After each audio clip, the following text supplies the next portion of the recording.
நீங்கள் பெலனடைவீர்கள் என்ற புத்தகத்திலிருந்து தயவு என்ற தலைப்பின் கீழ் இப்பொழுது கேட்போம்.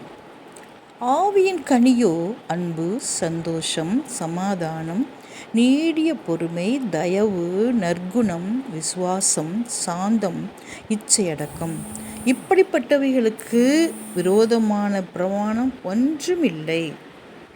கலாத்தியர் 5:22-23.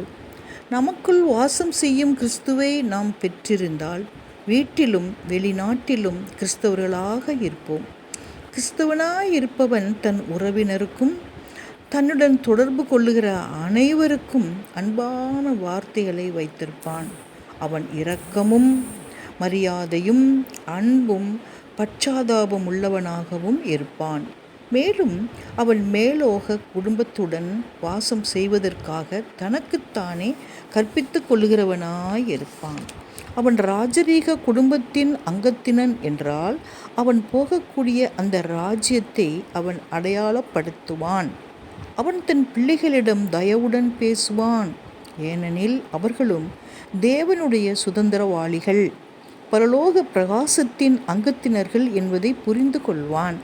தேவனுடைய பிள்ளைகளுக்கு மத்தியில் கடுமையான ஆவி வாசம் செய்யாது.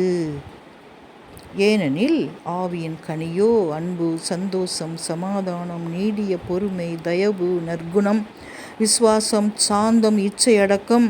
இப்படிப்பட்டவைகளுக்கு விரோதமான பிரமாணம் ஒன்றுமில்லை. இல்லத்தில் பேணி பாதுகாத்து வளர்க்கப்படும் ஆவியே சபையிலும் வெளிப்படுத்தப்படும். நமது ஆத்துமாவை அனுதாபமிக்கதாகவும் பண்பு உள்ளதாகவும் மென்மையானதாகவும் முழுவதும் மன்னிப்பும் மனதுருக்கமும் உள்ளதாகவும் இருக்க நாம் கற்பிக்க வேண்டும்.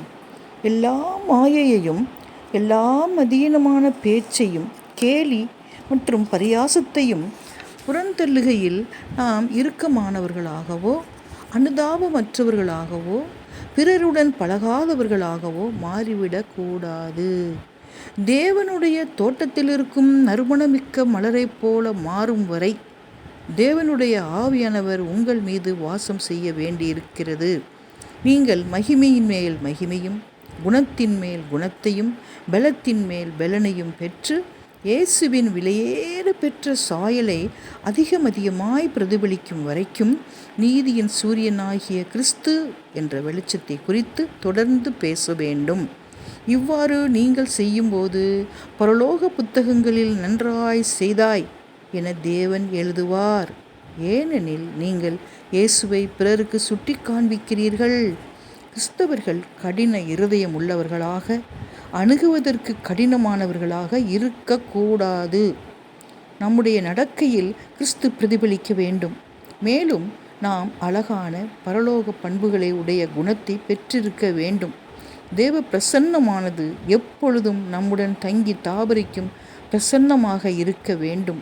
நாம் எங்கிருந்தாலும் உலகிற்கு வெளிச்சத்தை சுமந்து செல்ல வேண்டும். உங்களை சுற்றிலும் சூழ்ந்திருக்கும் பரலோக சூழலை உங்களை சுற்றியுள்ளவர்கள் உணர வேண்டும். தேவன் தாமே இப்பொழுது வாசிக்க கேட்ட தேவனுடைய வார்த்தைகள் ஒவ்வொன்றையும் ஆசீர்வதித்து கொடுப்பாராக. ஆமென்.